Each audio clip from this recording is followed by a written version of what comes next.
Okay. At what point did you and Jim first discuss the idea of your playing Renal in The Way of Water and the subsequent Avatar sequels?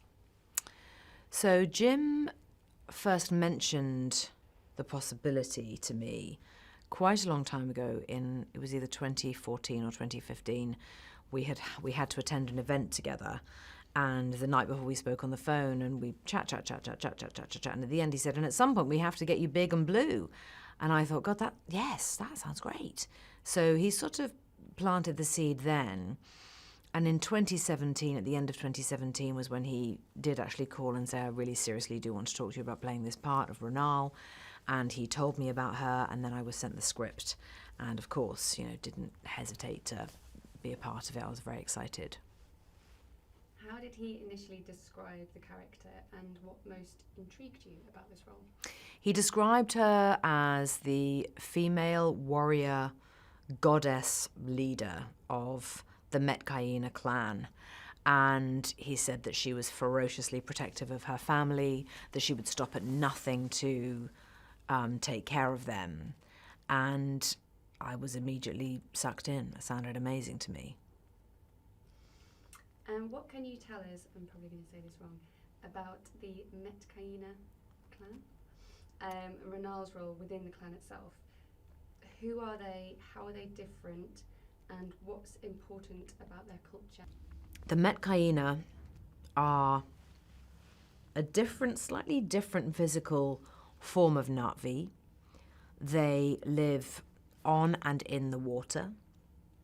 They respect the water. They also live with nature. So life underwater, the animals are also part of their family and their culture. Physically, they are taller. They're a slightly paler shade of blue. They have a sort of an extra piece on their forearm, which almost resembles a fin for power in the water. Their tail is thicker for thrashing through the water at speed. Renal is the female leader alongside Tonawari, her husband, but really it is Renal who makes the decisions, calls the shots, which is fantastic. How would you characterise Renal's attitudes towards the Scully family initially, and how does her perspective then evolve over time? So Renal really does see Jake and Neytiri and their children as intruders. Physically, she frowns on them. She thinks that they look physically incapable of survival within their culture. She doesn't believe that they will be able to adapt to the Neytiri way of life, and she's extremely resistant to welcoming them in. But it's not because she isn't kind-hearted or compassionate. It's because she is afraid of threat, and she's afraid of change. And what she has done to establish her village, her people, her family, her clan, that's her own doing. It's her life's work. It's the reason for everything that she is. And so, yes, initially she sees them as a huge threat. How did you go about preparing for the role? Were you able to see an early concept art of what she would look like? So yes, I saw a lot of early concept art, which was enormously helpful to get an idea of her physical self. She's also pregnant, the character. So to see what that would look like and physically how that would change how I moved as a Na'vi. Obviously, I've been a pregnant woman 3 times, so I know exactly what that's like. But the Na'vi people are, they are very, very, very strong physically and extraordinarily agile. Kate Winslet is not so agile. So to see that artwork was enormously helpful because it meant I just had a guide in terms of how to hold myself and how to position my shoulders, my head, my hips, my legs. And I was really excited to see how I would truly morph into that character. And I still haven't seen the film, so I'm enormously excited to see how it's come together. Were you excited by the opportunity to learn to dive, and did it come naturally for you?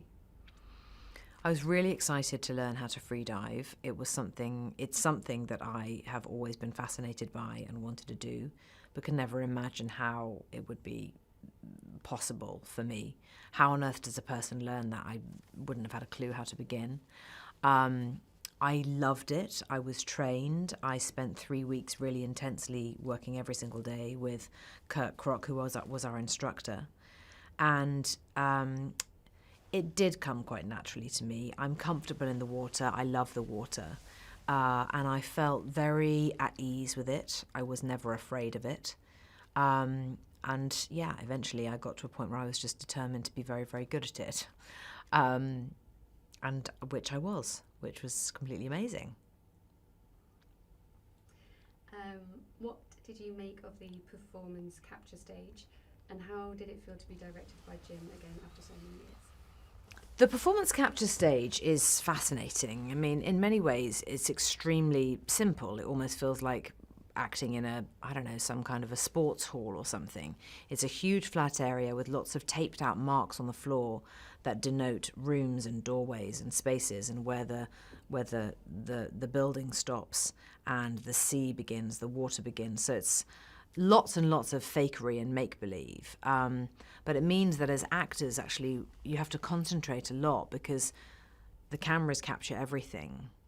The helmet cam picks up every single one of your facial features, your muscles. Every tiny, tiny movement is seen and utilised. So actually, it's a very pure form of acting, I found. You can't hide behind anything. And working with Jim again was just fantastic. I mean, the guy is a complete genius, and this is very much his baby. And it's just remarkable. How does he do it? It was wonderful to be a part of it.